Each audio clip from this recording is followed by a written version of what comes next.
Hello students, welcome to Masters Academy. ഇന്ന് നമ്മൾ acids bases salt എന്ന ചാപ്റ്ററിൻ്റെ അവസാന ഭാഗങ്ങളാണ് ഡിസ്കസ് ചെയ്യാൻ പോകുന്നത്. ഇത് നമ്മുടെ ചാപ്റ്ററിൻ്റെ 5ാമത്തെ പാർട്ടാണ്. ഇനി നമുക്കൊരു പാർട്ട് കൂടി ഉണ്ടാവും, ലെറ്റ് us assess. അപ്പോൾ ഈ ചാപ്റ്ററിൻ്റെ ആദ്യ ഭാഗങ്ങൾ 4 പാർട്ടുകളായിട്ട് നമ്മൾ ഓൾറെഡി അപ്ലോഡ് ചെയ്തിട്ടുണ്ട്. അപ്പോൾ ആരെങ്കിലും ആ പാർട്ടുകൾ കണ്ടിട്ടില്ല എന്നുണ്ടെങ്കിൽ അത് കാണുക. അതുപോലെ തന്നെ നിങ്ങൾ ആദ്യമായിട്ടാണ് ഞങ്ങളുടെ ചാനൽ കാണുന്നതെങ്കിൽ മറക്കാതെ സബ്സ്ക്രൈബ് ചെയ്യുക. പുതിയ വീഡിയോസ് ഇടുമ്പോൾ നോട്ടിഫിക്കേഷൻ ലഭിക്കുന്നതിന് വേണ്ടിയിട്ട് ബെൽ ഐക്കണും കൂടെ ഒന്ന് പ്രസ് ചെയ്യുക. ഇന്ന് നമ്മൾ പറയാൻ പോകുന്നത് സോൾട്ട് എങ്ങനെയാണ് ഫോം ചെയ്യാന്ന്. ഓൾറെഡി നമ്മൾ ന്യൂട്രലൈസേഷൻ റിയാക്ഷൻ പറഞ്ഞിട്ടുണ്ടായിരുന്നു. Which are the by products of neutralisation reactions. സോൾട്ടും വാട്ടറും ആണെന്ന് അല്ലേ.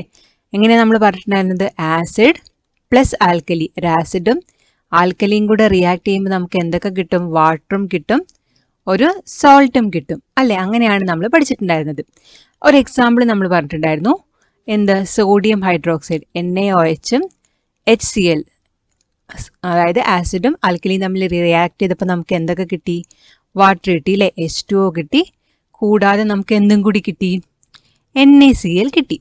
അപ്പം ഇവിടുത്തെ ഫോർമേഷൻ നിങ്ങൾ ശ്രദ്ധിച്ചോ? അതായത് നമുക്ക് NaCl ഫോം ചെയ്യുന്നതും വാട്ടർ ഫോം ചെയ്യുന്നതും ഏതൊക്കെ കമ്പണൻസ് തമ്മിലാണ് നോക്കിക്കേ. NaOH ആണ് നമ്മുടെ ബേസ് അല്ലെങ്കിൽ ആൽക്കലി. ആൽക്കലിയിലുള്ള കോമൺ കമ്പണന്റ് എന്താണ്? OH ആണ് അല്ലേ, എല്ലാ ആൽക്കലിയിലും വരുന്ന കോമൺ കമ്പണന്റ്. അതുപോലെ HCl ആണ് നമ്മുടെ ആസിഡ്. ആസിഡിൽ വരുന്ന കോമൺ കമ്പണന്റ് എന്ന് പറയുന്നത് എന്താ? ഹൈഡ്രജൻ ആണ്, H+ ആണ്. അപ്പോൾ ഈ Hഉം ഈ OHഉം തമ്മിൽ കമ്പൈൻ ചെയ്തിട്ടാണ് നമുക്ക് എന്ത് കിട്ടിയിരിക്കുന്നത്? ഇവിടെ വാട്ടർ ഫോം ചെയ്തിരിക്കുന്നത്. ഇനി NaCl എങ്ങനെയാണ് ഫോം ചെയ്തിരിക്കുന്നത്? ഇപ്പോൾ NaOH ആണെങ്കിൽ അതെങ്ങനെയാണ്? Na എന്ന് പറയുന്നത് പോസിറ്റീവ് ആണ്, അതുപോലെ OH എന്ന് പറയുന്നത് എന്താണ്? മൈനസ് ആണ് അല്ലേ. പോസിറ്റീവ് അയോണുണ്ട്, നെഗറ്റീവ് അയോണുണ്ട്. ഇനി HCl ആണെങ്കിലോ H+ഉം അതുപോലെ Cl-ഉം, പോസിറ്റീവ് അയോണും നെഗറ്റീവ് അയോണും. ഈ NaOHലെ പോസിറ്റീവ് അയോണും അതുപോലെ നമ്മൾ HCl നെഗറ്റീവ് അയോണും കൂടി കമ്പൈൻ ചെയ്തിട്ടാണ് നമുക്ക് എന്തിവിടെ കിട്ടിയത്? NaCl എന്ന സോൾട്ട് കിട്ടിയത്. നോക്കിക്കേ, what are the products formed between the reaction dilute hydrochloric acid and sodium hydroxide solution? ഏതൊക്കെയാണ്? NaOHഉം HClഉം കൂടി കമ്പൈൻ ചെയ്യുമ്പം NaClഉം കിട്ടി, H2ഉം കിട്ടി. Name the product formed when the common component of acid and common component of an alkali combine together. രണ്ടിലെയും common components combine ചെയ്തപ്പോൾ നമുക്ക് ഏത് പ്രൊഡക്റ്റാണ് കിട്ടിയത്? വാട്ടർ ആണല്ലേ കിട്ടിയത്, H2O. അതായത് നമുക്ക് വാട്ടറാണ് കോമൺ കമ്പണൻസ് ആയ H+ഉം OH- തമ്മിൽ കമ്പൈൻ ചെയ്തപ്പോൾ നമുക്ക് കിട്ടിയത്. ഇനി ഇതേപോലെ തന്നെ എന്താണ്? പോസിറ്റീവ് അയോണും നെഗറ്റീവ് അയോണും തമ്മിൽ കമ്പൈൻ ചെയ്യുമ്പോൾ നമുക്ക് കിട്ടുന്നത് ഏത് പ്രൊഡക്റ്റ് ആയിരിക്കും? സോൾട്ട് ആയിരിക്കും കിട്ടുക. Sodium chloride is a salt formed by the reaction between hydrochloric acid and sodium hydroxide. Then neutralization is the process in which acid and alkali react with each other to form salt and water. ഇപ്പോൾ രണ്ടിൻ്റെയും ഇഫക്റ്റിന്, ആസിഡിൻ്റെയും ആൽക്കലിൻ്റെയും ഇഫക്റ്റിനെ nullify ചെയ്തിട്ട് എന്തൊക്കെ form ചെയ്യും? Salt form ചെയ്യും, വാട്ടറും form ചെയ്യും. ഇനി സോൾട്ടിൻ്റെ പ്രത്യേകത എന്ന് പറയുന്നത്, ഈ സോൾട്ടൊക്കെ എന്താണ്? അയണിക് കമ്പൗണ്ട്സ് ആയിരിക്കും. ഇപ്പോൾ salts R ionic compounds.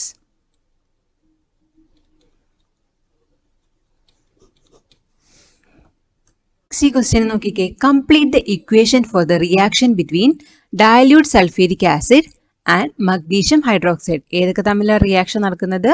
Dilute sulphuric ആസിഡും അതുപോലെ മഗ്നീഷ്യം ഹൈഡ്രോക്സൈഡും. ഒരു ആസിഡും ആൽക്കലിയും തമ്മിലാണ് റിയാക്ഷൻ നടക്കുന്നത്. അപ്പോൾ ഒരു പ്രോഡക്റ്റ് എന്തായാലും എന്തായിരിക്കും? വാട്ടർ ആയിരിക്കും അല്ലേ. ഇനി ബാക്കി വരുന്ന പ്രോഡക്റ്റ് എന്തായിരിക്കും? ഒരു സോൾട്ട് ആയിരിക്കും. അപ്പോൾ കോമൺ കമ്പോണൻസ് കമ്പൈൻ ചെയ്തിട്ട് എന്തുണ്ടായി? വാട്ടർ ഫോം ചെയ്തു. ഇനി എന്തൊക്കെയുണ്ട്? SO4 ഉണ്ട്, Mg ഉണ്ട് അല്ലേ. അപ്പോൾ നമ്മുടെ സോൾട്ട് എന്ന് പറയുന്നത് MgSO4 ആയിരിക്കും. മഗ്നീഷ്യം സൾഫേറ്റ് ആണ് ഇവിടെ ഫോം ചെയ്യുന്ന എന്ത്? സോൾട്ട് അല്ലേ. അപ്പോൾ നമുക്കിതെങ്ങനെ എഴുതാം? ഇവിടെ 2H2 ഉണ്ട് അല്ലേ. നമുക്ക് ഈ കമ്പൈൻ ബാലൻസ് ചെയ്യാൻ വേണ്ടിയിട്ട് നമ്മൾ എന്ത് ചെയ്യുന്നു? 2H2 ഇട്ട്. അപ്പോൾ ഇവിടെ നോക്കിക്കേ, Mg, ഇവിടെ SO4, ഇവിടെ എത്ര ഹൈഡ്രജൻ ഉണ്ടായിരുന്നു? 4 ഉണ്ടായിരുന്നു. അപ്പോൾ നമ്മൾ 2H2 ഇട്ടപ്പോൾ ശരിയായി ആയില്ലേ. എല്ലാ സൈഡും ബാലൻസ്ഡ് ആയി. അപ്പോൾ കംപ്ലീറ്റ് ദ ഇക്വേഷൻ എന്ന് പറയുമ്പോൾ ഇവിടെ നമുക്ക് എന്തൊക്കെയാണ് ഫോം ചെയ്യുന്ന പ്രോഡക്റ്റ്? മഗ്നീഷ്യം സൾഫേറ്റും അതുപോലെ വാട്ടറുമാണ് ഇവിടെ ഫോം ചെയ്യുന്ന പ്രൊഡക്റ്റുകൾ. ക്വസ്റ്റ്യൻ നോക്കിക്കേ, identify the salts given in the table and find out the acids and alkali required for the formation of salt. നമുക്ക് കുറച്ച് സോൾട്ടിന്റെ പേര് തന്നിട്ടുണ്ട്. അത് ഏത് ആസിഡും ആൽക്കലിയും കൂടെ കമ്പൈൻ ചെയ്യുമ്പോഴാണ് ഉണ്ടാവുന്നത് എന്നാണ് നമുക്ക് എഴുതേണ്ടത്. ഫസ്റ്റ് തന്നിരിക്കുന്നത് എന്താണ്? മഗ്നീഷ്യം ക്ലോറൈഡ് ആണ്. അപ്പം എന്താണ്? MgCl2 ആണ് മഗ്നീഷ്യം ക്ലോറൈഡ്. അപ്പം അതെന്തൊക്കെ കമ്പൈൻ ചെയ്യുമ്പോഴാണ് വരുന്നത്? ഒന്ന് നമുക്കറിയാം Cl ഉണ്ട് അല്ലേ. അപ്പം നമ്മുടെ ആസിഡ് എന്ന് പറയുന്നത് ഹൈഡ്രോക്ലോറിക് ആസിഡ് ആയിരിക്കും.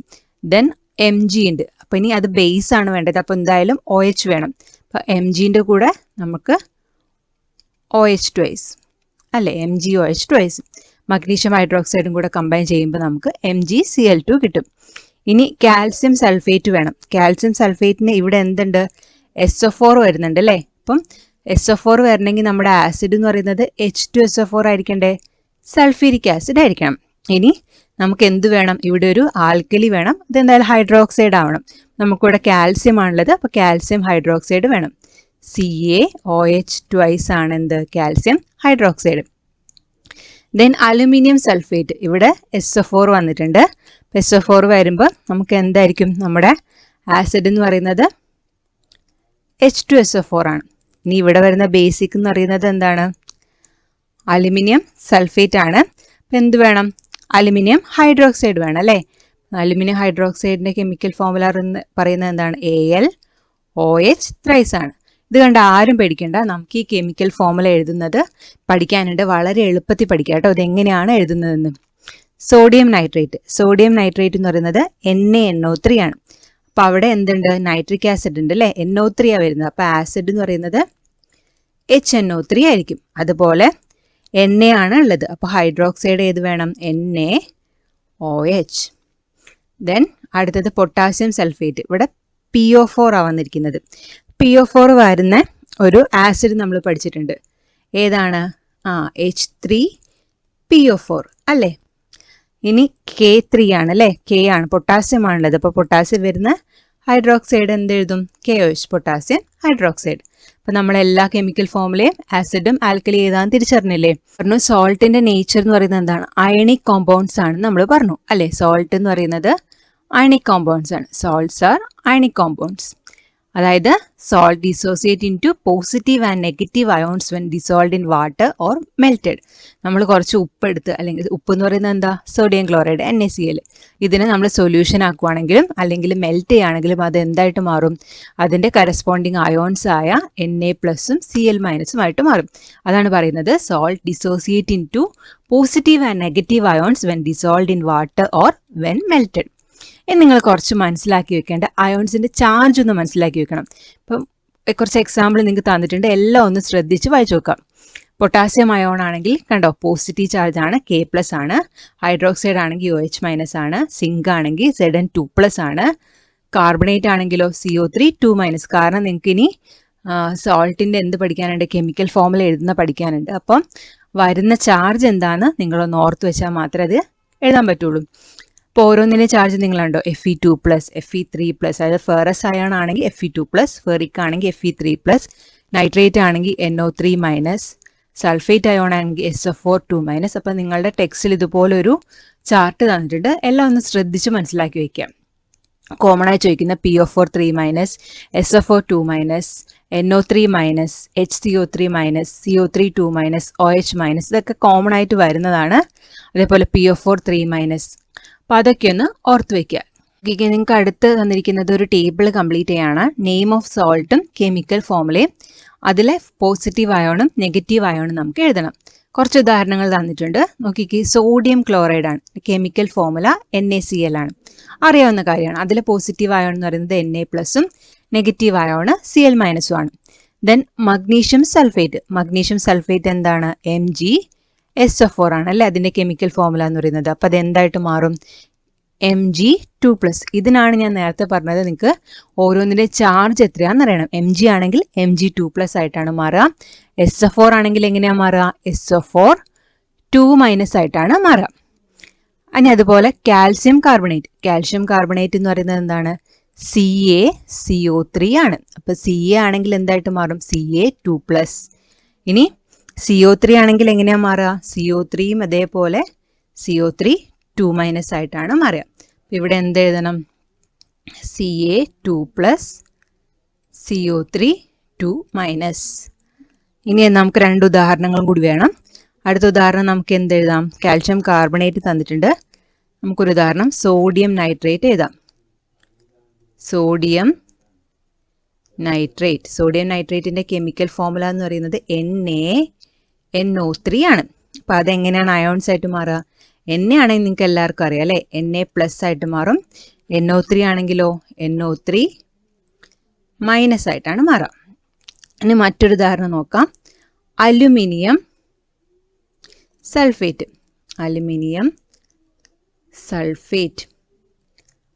സൾഫേറ്റിന്റെ കെമിക്കൽ ഫോർമുല എന്ന് പറയുന്നത് എന്താണ്? Al2SO4 ത്രൈസ് ആണ്. അപ്പോൾ അതെങ്ങനെയായിട്ടാണ് അയോൺസ് ആയിട്ട് മാറുക? അലുമിനിയം അയോൺ എന്ന് പറയുന്നത് Al3+ ആണ്, പോസിറ്റീവ് അയോൺ. ഇനിയുള്ളത് സൾഫേറ്റ് ആണ് അല്ലേ. സൾഫേറ്റ് എങ്ങനെയാണ് മാറുക? SO4 2- ആയിട്ടാണ് മാറുക. നമ്മളിവിടെ കണ്ടില്ലേ, MgSO4 SO4 2- ആയിട്ടാണ് മാറിയത്. അപ്പോൾ ഇവിടെ വന്നിരിക്കുന്നത് SO4 2-. നമ്മൾ പറയാൻ പോകുന്നത് ഒരു സോൾട്ടിന്റെ നെറ്റ് ചാർജ് അല്ലെങ്കിൽ സം ഓഫ് ചാർജ് എത്രയാണെന്നാണ്. അതിന് വേണ്ടിയിട്ട് നമുക്ക് അതിന് ചാർജ് ഉണ്ടോ അതൊക്കെയാണ് നമ്മൾ നോക്കാൻ പോകുന്നത്. ഒരു ഉദാഹരണം നമുക്ക് സോഡിയം ക്ലോറൈഡ് തന്നെ എടുക്കാം. സോഡിയം ക്ലോറൈഡിന്റെ 1 മോളിക്യൂൾ നമ്മൾ എടുക്കുകയാണെങ്കിൽ, 1 മോളിക്യൂൾ സോഡിയം ക്ലോറൈഡ് എടുത്തിട്ടുണ്ടെങ്കിൽ അതിനകത്ത് എത്ര പോസിറ്റീവ് അയോൺസ് ഉണ്ട്? Na+ഉം അതുപോലെ Cl- ആയിട്ടാണല്ലോ മാറുന്നത്. നമ്പർ ഓഫ് പോസിറ്റീവ് അയോൺസ് എന്ന് പറയുന്നത് എന്താണ്? +1 ആണ്. അതുപോലെ what is the number of negative ions എന്ന് പറയുന്നത് -1 ആണ് അല്ലേ. ഇവിടെ +1 ഉണ്ട്, ഇവിടെ -1 ഉണ്ട്. Then what would be the sum? നമുക്ക് എന്തുണ്ട്? +1 ആൻഡ് -1. അപ്പോൾ അതിൻ്റെ സം എന്ന് പറയുന്നത് എന്തായിരിക്കും? 0 ആയിരിക്കും. അതായത് നമ്മൾ സോൾട്ടിൻ്റെ കേസിൽ, NaCl എന്ന് പറഞ്ഞ സോൾട്ടിൻ്റെ കേസിൽ സം ഓഫ് ചാർജ് എന്ന് പറയുന്നത് എന്താണ്? അതായത് പോസിറ്റീവ് അയോൺ പ്ലസ് നെഗറ്റീവ് അയോൺസിൻ്റെ ചാർജ് എന്ന് പറയുന്നത് 0 ആണ്. അതുകൊണ്ടാണ് പറയുന്നത് സോൾട്ട്സ് ആർ ഇലക്ട്രിക്കലി ന്യൂട്രൽ എന്ന് പറയാനുള്ള റീസൺ. സോൾട്ട് ഇലക്ട്രിക്കലി ന്യൂട്രൽ ആയിരിക്കും. കാരണം സം ഓഫ് ചാർജസ് എടുത്തിട്ടുണ്ടെങ്കിൽ എന്തായിരിക്കും? അതിൻ്റെ വാല്യൂ എന്ന് പറയുന്നത് 0 ആയിരിക്കും. Electrically neutral because the sum of charges of positive ions and negative ions in a salt will be 0. അതുകൊണ്ടാണ് എന്ത് ചെയ്യുന്നത്? സോൾട്ട് ഇലക്ട്രിക്കലി ന്യൂട്രൽ ആവുന്നത്. ഇമ്പോർട്ടൻറ്റ് ക്വസ്റ്റ്യൻ ആണ്. Why salts are electrically neutral. ഞാൻ പോകുന്നത് ഈ സോൾട്ട് എന്ന പോർഷനിൽ ഏറ്റവും ഇമ്പോർട്ടൻ്റ് ആയിട്ടുള്ള ഒരു ടോപ്പിക്കാണ്.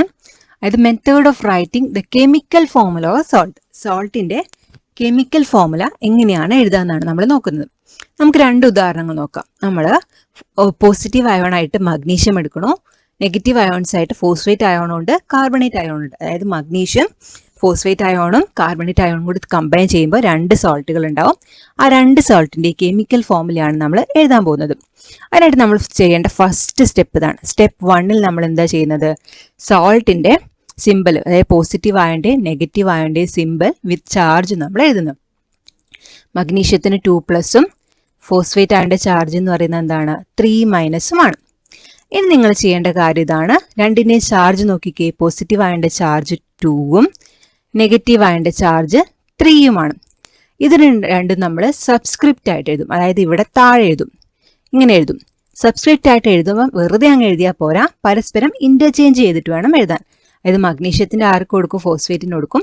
ഫോസ്ഫേറ്റിൻ്റെ എന്ത് ചെയ്യണം? മഗ്നീഷ്യത്തിനും കൊടുക്കും. പോസിറ്റീവ് അയോൻ്റെ നെഗറ്റീവ് അയോൻ്റെ തമ്മിൽ ഇന്റർചേഞ്ച് ചെയ്യാം. നമുക്ക് എങ്ങനെ കിട്ടും? മഗ്നീഷ്യത്തിന് 3 കിട്ടും, ഫോസ്ഫേറ്റിനാണെങ്കിലോ മഗ്നീഷ്യത്തിൻ്റെ 2ഉം കിട്ടും. ഇനി നിങ്ങൾ നോക്കിക്കേ, ഇവിടെ 3ഉം 2 ആണ്. ഇവിടെ സിംപ്ലിഫൈ ചെയ്യാനൊന്നുമില്ല. അപ്പോൾ നമ്മുടെ കെമിക്കൽ ഫോർമുല ഇവിടെ കംപ്ലീറ്റ് ആയി. എന്താണ് നമ്മുടെ കെമിക്കൽ ഫോർമുല? Mg3PO4 ട്വൈസ് ആണ് എന്ത്? നമ്മുടെ സോൾട്ടിൻ്റെ കെമിക്കൽ ഫോർമുല. നമുക്കൊരു ഉദാഹരണം കൂടി നോക്കാം. ഏതാണ്? നമ്മുടെ കാർബണേറ്റ് അയോണ് എന്തൊക്കെയായിട്ട് Mg2+ഉം കാർബണേറ്റ് അയോൺ അതായത് CO3 2- തമ്മിൽ ഫോം ചെയ്യുന്ന സോൾട്ട് ഏതാ നോക്കണം. ചാർജ് നോക്കിക്കേ, രണ്ടിനും ചാർജ് 2 ആണ്. അപ്പോൾ നമ്മൾ ഇന്റർചേഞ്ച് ചെയ്താലും എന്താ? രണ്ടിനും 2 തന്നെ വരുള്ളൂ അല്ലേ.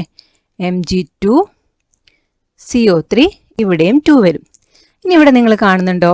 അതായത് ഇവിടെ നമുക്ക് എന്ത് ചെയ്യാം? ഡിവൈഡ് ചെയ്യാം അല്ലേ. കാരണം 2 ആണ് നമ്മുടെ ഇവിടുത്തെ താഴെ കിടക്കുന്നത് അല്ലേ. നമുക്ക് 2നെ എന്ത് ചെയ്യാം, 2/2 പറഞ്ഞാൽ ഡിവൈഡ് ചെയ്യാം. രണ്ടിലും കോമൺ ആയിട്ട് നമുക്ക് 2 ഉണ്ട്. നമ്മൾ എന്ത് ചെയ്യുന്നു, അടുത്ത സ്റ്റെപ്പിൽ എന്ത് ചെയ്യുന്നു, MgCO3 അതുപോലെ 2/2. നമുക്ക് സിംപ്ലിഫൈ ചെയ്യാൻ പറ്റുന്ന വിധത്തിലാണ് സബ്സ്ക്രിപ്റ്റെങ്കിൽ നമ്മൾ എന്ത് ചെയ്യണം, സിംപ്ലിഫൈ ചെയ്യണം. അപ്പോൾ നമുക്ക് കിട്ടുന്ന സോൾട്ടിൻ്റെ എന്താണ്, MgCO3. ഇതാണ് നമ്മുടെ എന്ത്, മഗ്നീഷ്യവും കാർബണേറ്റ് അയോണും തമ്മിൽ ഫോം ചെയ്യുമ്പോൾ ഉണ്ടാവുന്ന സോൾട്ടിൻ്റെ കെമിക്കൽ ഫോമുല. എളുപ്പമല്ലേ? എളുപ്പമാണ്, അതുകൂടെ ഇമ്പോർട്ടൻറ്റും ആണ്. എഴുതിയിരിക്കുന്ന കെമിക്കൽ ഫോമുല എങ്ങനെയാണ് നമുക്ക് കിട്ടിയത്, എന്താണ് method? While writing the chemical formula, first write the symbol of positive ion, then the symbol of negative ion. രണ്ടിന്റെയും സിമ്പിൾ നമ്മൾ എഴുതി. Write the numbers indicating the charge of each ion as subscript after interchanging them. അതിന്റെ charge എന്ത് ചെയ്യുക, subscript ആയിട്ട് എഴുതണം interchange ചെയ്തതിന് ശേഷം. ഇനി സിംപ്ലിഫൈ ചെയ്യാൻ പറ്റുന്ന എന്തെങ്കിലും ഉണ്ടെങ്കിൽ എന്ത് ചെയ്യണം, അതിനെ സിംപ്ലിഫൈ ചെയ്തിട്ട് അങ്ങനെ വേണം എഴുതാൻ. Simplify the subscript and write them in the smallest whole number ratio. ഒരു ക്വസ്റ്റ്യൻ നോക്കിക്കേ. Some positive ions and negative ions are given in the table. Write the name and chemical formula of maximum possible salts formed by them. നമുക്ക് ഇത് വെച്ചിട്ട് ചെയ്യാൻ പറ്റുന്ന maximum possible salt എഴുതണം. നമ്മുടെ positive ion നോക്കിക്കേ, കാൽഷ്യം ഉണ്ട്, ഇവിടെ ക്ലോറൈഡ് അയോൺ ഉണ്ട്, സൾഫേറ്റ് അയോൺ ഉണ്ട്, ഫോസ്ഫേറ്റ് അയോൺ ഉണ്ട്. രണ്ടിൻ്റെയും കാൽസ്യം അയോൺ വെച്ചിട്ട് നമുക്ക് ഇപ്പോൾ ഏതൊക്കെ സോൾട്ട് ഫോം ചെയ്യാം, നമ്മൾ ആദ്യം എഴുതുന്നത് കാൽഷ്യത്തിൻ്റെ ആണ്. ഇപ്പോൾ കാൽഷ്യത്തിന് നോക്കിക്കേ, നിങ്ങൾ ചാർജ് 2ഉം ക്ലോറിൻ്റെ ആണെങ്കിൽ 1ഉം ആണ്. അപ്പം നമ്മൾ എങ്ങനെ എഴുതും, രണ്ടും ഇൻ്റർചേഞ്ച് ചെയ്ത് എഴുതണം അല്ലേ. കാൽഷ്യത്തിൻ്റെ 2 ആർക്ക് കൊടുക്കണം, ക്ലോറിന് കൊടുക്കണം. ക്ലോറിൻ്റെ 1 ആയതുകൊണ്ട് നമുക്കത് എഴുതേണ്ട കാര്യമില്ല. ഇപ്പോൾ CaCl2, ഇതിൻ്റെ പേരെന്താ, കാൽഷ്യം ക്ലോറൈഡ്. പേര് നിങ്ങൾ എഴുതുമല്ലോ, കാൽഷ്യം ക്ലോറൈഡ്. ഇനി അടുത്തത് സെക്കൻഡ് എന്താണ്, കാൽഷ്യവും സൾഫേറ്റ് അയോണും. രണ്ടിൻ്റെ ചാർജ് നോക്കിക്കേ 2 ആണ്. അപ്പം എന്ത് വരും, Ca2SO4 അല്ലേ. അപ്പം നമുക്ക് 2നെ ഡിവൈഡ് ചെയ്യാം, 2/2. അപ്പം നമുക്ക് എങ്ങനെ കിട്ടും, CaSO4 എന്ന് വരും. സിംപ്ലിഫൈ ചെയ്യണേ. 2/2 എഴുതുമ്പം CaSO4 വരും. അതായത് കാൽഷ്യം സൾഫേറ്റ് ആണ് ഇതിൻ്റെ പേര്. ഇനി നമുക്ക് ഏതാണ്, കാൽഷ്യം അതുപോലെ ഫോസ്ഫേറ്റ് അയോണും. കാൽഷ്യത്തിന് 2ഉം ഫോസ്ഫേറ്റിൻ്റെ 3ഉമാണ്. അപ്പം അത് ഇൻ്റർചേഞ്ച് ചെയ്ത് എഴുതുമ്പോൾ നമുക്ക് എങ്ങനെ എഴുതും, കാൽഷ്യത്തിൻ്റെ 2 ആർക്ക് കൊടുക്കണം, ഫോസ്ഫേറ്റിന് കൊടുക്കണം. ഫോസ്ഫേറ്റിൻ്റെ 3 എടുത്ത് കാൽഷ്യത്തിന് കൊടുക്കണം. അപ്പോൾ ഇവിടെ സബ്സ്ക്രിപ്റ്റ് ആയിട്ട് 3 വരും. ഫോസ്ഫേറ്റിന് എന്ത് വരും, കാൽഷ്യത്തിൻ്റെ 2ഉം വരും. അപ്പോൾ നമുക്ക് എന്താ കിട്ടിയത്, Ca3PO4 ട്വൈസ് അല്ലേ, കാൽഷ്യം ഫോസ്ഫേറ്റ്. അപ്പോൾ നമുക്ക് എന്തൊക്കെ കിട്ടി, കാൽഷ്യം ക്ലോറൈഡ് കിട്ടി, കാൽഷ്യം സൾഫേറ്റ് കിട്ടി, അതുപോലെ കാൽഷ്യം ഫോസ്ഫേറ്റും കിട്ടി. ഇനി നമ്മൾ ചെയ്യാൻ പോകുന്നത് എന്താണ്, NH4+ ഉണ്ട് അല്ലേ. അമോണിയം അയോണുമായിട്ട് ഇതെല്ലാം കമ്പൈൻ ചെയ്യുമ്പം എന്തൊക്കെ ഉണ്ടാവുന്നുണ്ട്. ഇപ്പം NH4+ഉം Cl- ആണ്. രണ്ടിൻ്റെയും നോക്കിക്കേ 1 ആണ് ചാർജ്. അപ്പം നമുക്ക് എങ്ങനെ എഴുതാം, 1 കൊടുത്താൽ പോരെ. അപ്പം NH4Cl 1 എഴുതേണ്ട കാര്യമില്ല, സബ്സ്ക്രിപ്റ്റ് ആയിട്ട് നമുക്ക് ഒന്നാമത്തെ NH4Cl കിട്ടി, ammonium chloride. Then second one അമോണിയവും സൾഫേറ്റും. അമോണിയത്തിൻ്റെ ചാർജ് 1ഉം സൾഫേറ്റിൻ്റെ ചാർജ് എന്ന് പറയുന്നത് 2 ആണ്. അപ്പം എന്ത് എഴുതണം, NH4-ന് എന്ത് വരും, സൾഫേറ്റിൻ്റെ 2 വരും. SO4-ന് എന്ത് വരും, അമോണിയത്തിന് 1 വരും. അപ്പം അമോണിയം സൾഫേറ്റിന് നോക്കിക്കേ, NH4 ട്വൈസ് SO4. ഇനി മൂന്നാമതായിട്ട് നമുക്ക് എന്താ വരിക, അമോണിയവും ഫോസ്ഫേറ്റും തമ്മിൽ. ഇവിടെ ചാർജ് 1ഉം പോസിറ്റീവിൻ്റെ 1ഉം നെഗറ്റീവിൻ്റെ 3ഉമാണ്. നെഗറ്റീവിൻ്റെ 3 ആർക്ക് കൊടുക്കണം, പോസിറ്റീവിന് കൊടുക്കണം അല്ലേ. അപ്പം NH4-ൻ്റെ കൂടെ എന്ത് വരും, PO4 3- 3 വരും. ഇവിടെ PO4-ന് എന്ത് വരും, ഇവിടെ 1 ആണല്ലേ. അപ്പം അത് എഴുതേണ്ട കാര്യമില്ല. NH4 thrice PO4 ammonium phosphate. ഇനി അടുത്തായിട്ട് നമ്മൾ പറയാൻ പോകുന്നത് സോൾട്ടിൻ്റെ യൂസസ് ആണ്. നമ്മൾ സോൾട്ടിന് എന്തായിട്ട് യൂസ് ചെയ്യാറുണ്ട്, ഫെർട്ടിലൈസേഴ്സ് ആയിട്ട് യൂസ് ചെയ്യാറുണ്ട് ഇല്ലേ. നിങ്ങൾ തെങ്ങിൻ്റെ തടമൊക്കെ തുറക്കുമ്പം അവിടെ ഉപ്പ് ചേർക്കണം കണ്ടിട്ടില്ലേ, സോൾട്ട് നമ്മൾ ചേർക്കാറുണ്ട്. അപ്പോൾ അതെന്താ, ഫെർട്ടിലൈസർ ആയിട്ടാണ് നമ്മൾ യൂസ് ചെയ്യുന്നത്. അങ്ങനെ യൂസ് ചെയ്യുന്ന കുറച്ച് സോൾട്ട് നോക്കിക്കേ, അമോണിയം സൾഫേറ്റ് ഉണ്ട്, പൊട്ടാസ്യം ക്ലോറൈഡ് ഉണ്ട്, സോഡിയം നൈട്രേറ്റ് ഉണ്ട്. ഇതൊക്കെ നമ്മൾ ഫെർട്ടിലൈസർ ആയിട്ട് യൂസ് ചെയ്യുന്ന സോൾട്ടുകളാണ്. ഇന്ന് നമ്മൾ പറയാൻ പോകുന്നതിൻ്റെ ഏറ്റവും ലാസ്റ്റ് പോർഷനാണ്. കുറച്ച് സോൾട്ട് തന്നിട്ടുണ്ട്, അതിൻ്റെ എന്താണ് യൂസസും കൂടെ നമുക്ക് എഴുതിയിട്ട് ഈ ടേബിൾ ഒന്ന് കംപ്ലീറ്റ് ചെയ്യണം. നോക്കിക്കേ, ടേബിൾ സോൾട്ടാണ് നമ്മുടെ കോമൺ സോൾട്ടായ സോഡിയം ക്ലോറൈഡ് ആണ് ടേബിൾ സോൾട്ട് എന്നറിയപ്പെടുന്നത്, അതായത് സോഡിയം ക്ലോറൈഡ്. NaCl ആണ് അതിൻ്റെ കെമിക്കൽ ഫോമുല. അതിൻ്റെ യൂസസ് എന്താണ്? നമുക്കൊരു ഫ്രീസിങ് മിക്സ്ചർ ഉണ്ടാക്കണമെങ്കിൽ അതിൽ നമ്മൾ സോഡിയം ക്ലോറൈഡ് യൂസ് ചെയ്യുന്നുണ്ട്. മേക്കിംഗ് ഓഫ് ഫ്രീസിങ് മിക്സ്ചർ നമ്മൾ ഫുഡിൽ യൂസ് ചെയ്യുന്നുണ്ട് അല്ലേ, യൂസ്ഡ് ഇൻ ഫുഡ്. ഇനി സിൽവിയൻ അല്ലെങ്കിൽ മ്യൂറിയേറ്റ് ഓഫ് പൊട്ടാഷ് എന്നൊക്കെ പറയുന്നത് എന്താണ്? പൊട്ടാസ്യം ക്ലോറൈഡിനാണ്. അതായത് KCl ആണ് അതിൻ്റെ കെമിക്കൽ ഫോമുല. KCl ആർക്ക് കൊടുക്കാറുണ്ട്? നമ്മൾ സോഡിയം ക്ലോറൈഡ് ഈ ഉപ്പ് ഉപയോഗിക്കുന്നതിന് പകരം BP ഒക്കെ ഉള്ള ആൾക്കാർക്ക് നമ്മൾ എന്താണ് കൊടുക്കാറ്? പൊട്ടാസ്യം ക്ലോറൈഡ് ആണ് സോൾട്ട് യൂസ് ചെയ്യുന്നത്. Used by people suffering from BP. നിങ്ങൾക്കത് വായിക്കാൻ പറ്റുന്നില്ലെങ്കിൽ ഒരു വീഡിയോ ക്വാളിറ്റി അഡ്ജസ്റ്റ് ചെയ്താൽ മതി, അത് നല്ല ക്ലിയർ ആയിക്കോളൂ കേട്ടോ. നിങ്ങളുടെ ഫോണിലുള്ള അല്ലെങ്കിൽ വീഡിയോ ക്വാളിറ്റി ഒന്ന് അഡ്ജസ്റ്റ് ചെയ്യാം. Used by people suffering from BP. ഇനി അല്ലെങ്കിൽ വേറൊരു യൂസ് എന്ന് പറയുന്നത് മാനുഫാക്ചർ ഓഫ് ഫെർട്ടിലൈസർ ആണ്. ഫെർട്ടിലൈസറിൻ്റെ മാനുഫാക്ചറിൽ യൂസ് ചെയ്യുന്നുണ്ട്. ഇനി ബ്ലൂ വിട്രിയോൾ എന്ന് പറയുന്നത് കോപ്പർ സൾഫേറ്റ് ആണ്. അതിൻ്റെ കെമിക്കൽ ഫോമുല എന്ന് പറയുന്നത് CuSO4 5H2 ആണ്. അത് ഫംഗിസൈഡ് ആയിട്ട് യൂസ് ചെയ്യുന്നുണ്ട്. ഇനി ഇലക്ട്രോളിസിസ് എന്ന പ്രോസസ്സിൽ ഇലക്ട്രോലൈറ്റ് ആയിട്ടും യൂസ് ചെയ്യുന്നുണ്ട്. Used as electrolyte in electrolysis. Then baking soda എന്ന് പറയുന്നത് എന്താ? സോഡിയം ബൈകാർബണേറ്റ് ആണ്. NaHCO3 ആണെന്ത്? അതിൻ്റെ കെമിക്കൽ ഫോമുല. ബേക്കിംഗ് സോഡ എന്തിനാണ് നമ്മൾ യൂസ് ചെയ്യുന്നത്? വീട്ടിലൊക്കെ കേക്കൊക്കെ ഉണ്ടാക്കുന്ന കണ്ടിട്ടുണ്ടാവില്ലേ? അത് ബേക്കിംഗ് പേർപ്പസിന് വേണ്ടിയിട്ടാണ് നമ്മൾ ബേക്കിംഗ് സോഡ യൂസ് ചെയ്യുന്നത്. അതുപോലെ ഫയർ എക്സ്റ്റിങ്യൂഷറിലും എന്ത് യൂസ് ചെയ്യുന്നുണ്ട്? ബേക്കിംഗ് സോഡ യൂസ് ചെയ്യുന്നുണ്ട്. ദെൻ വാഷിംഗ് സോഡയും ബേക്കിംഗ് സോഡയും മാറിപ്പോയത്. ഇവിടെ ഒരു ബൈ ഉണ്ട്. ബേക്കിംഗ് സോഡ B ഇല്ലേ? അപ്പോൾ സോഡിയം ബൈകാർബണേറ്റ്. വാഷിംഗ് സോഡ ആണെങ്കിൽ സോഡിയം കാർബണേറ്റ്, ബൈ ഇല്ല. Na2CO3 10H2 ആണെന്ത്? വാഷിംഗ് സോഡ എന്ന് പറയുന്നത്. ഇത് ഗ്ലാസിൻ്റെ മാനുഫാക്ചറിലും സോപ്പിൻ്റെ മാനുഫാക്ചറിലും യൂസ് ചെയ്യുന്നുണ്ട്. Manufacture of glass and soap. Then gypsum ആണെങ്കിൽ കാൽഷ്യം സൾഫേറ്റ് ആണ്. CaSO4 2H2 ആണ് അതിൻ്റെ കെമിക്കൽ ഫോമുല. നമ്മൾ എന്തിനൊക്കെ യൂസ് ചെയ്യുന്നുണ്ടെന്ന് അറിയാം? അത് സിമെൻറ്റിൻ്റെ മാനുഫാക്ചറിങ്ങിലും പ്ലാസ്റ്റർ ഓഫ് പാരീസിൻ്റെ മാനുഫാക്ചറിലും യൂസ് ചെയ്യുന്നുണ്ട്. അപ്പോൾ ഈ ടേബിൾ വളരെ ഇമ്പോർട്ടൻ്റ് ആണ്. ഇത് നോട്ടിലേക്ക് മാറ്റി എഴുതിയെടുക്കണേ. ടേബിൾ സോൾട്ടിൻ്റെ യൂസസ്: ഫ്രീസിങ് മിക്സ്ചർ ഫുഡിൽ യൂസ് ചെയ്യുന്നുണ്ട്. പൊട്ടാസ്യം ക്ലോറൈഡ് ആണെങ്കിൽ BPയിലെ ആൾക്കാർക്ക് കൊടുക്കാനും ഫെർട്ടിലൈസറിൻ്റെ മാനുഫാക്ചറിലും. ബ്ലൂ വിട്രിയോൾ ആണെങ്കിൽ ഫംഗിസൈഡും ഇലക്ട്രോളിസിസിൽ ഇലക്ട്രോലൈറ്റ് ആയിട്ട് യൂസ് ചെയ്യുന്നുണ്ട്. ബേക്കിംഗ് സോഡ ആണെങ്കിൽ ബേക്കിംഗ് പർപ്പസിനും ഫയർ എക്സ്റ്റിങ്യൂഷറിലും. വാഷിംഗ് സോഡ ആണെങ്കിൽ manufacture of glass and soap. Gypsum ആണെങ്കിൽ മാനുഫാക്ചർ ഓഫ് പ്ലാസ്റ്റർ ഓഫ് പാരീസും സിമെൻറ്റും. ഇത്രയും മാത്രം. ഇതോടുകൂടെ നമ്മൾ ഈ ചാപ്റ്റർ കംപ്ലീറ്റഡ് ആവുകയാണ്. നമ്മൾ എല്ലാ ടോപ്പിക്കും ഡിസ്കസ് ചെയ്തിട്ടുണ്ട്. എന്തെങ്കിലും ഡൗട്ട് ഉണ്ടെങ്കിൽ കമൻറ്റ് വഴി ഞങ്ങളോട് ചോദിക്കാവുന്നതാണ്. വീഡിയോയെക്കുറിച്ചുള്ള അഭിപ്രായം പറയാൻ മറക്കരുത്. അതുപോലെ തന്നെ നിങ്ങളുടെ സപ്പോർട്ടാണ് ഞങ്ങളുടെ സ്ട്രെങ്ത്. ഇതുവരെ ഞങ്ങളുടെ ചാനൽ സബ്സ്ക്രൈബ് ചെയ്തിട്ടില്ലെങ്കിൽ മറക്കാതെ സബ്സ്ക്രൈബ് ചെയ്യുക. കൂട്ടുകാർക്കൊക്കെ ഷെയറും ചെയ്യണേ. Thank you for watching. Have A wonderful day.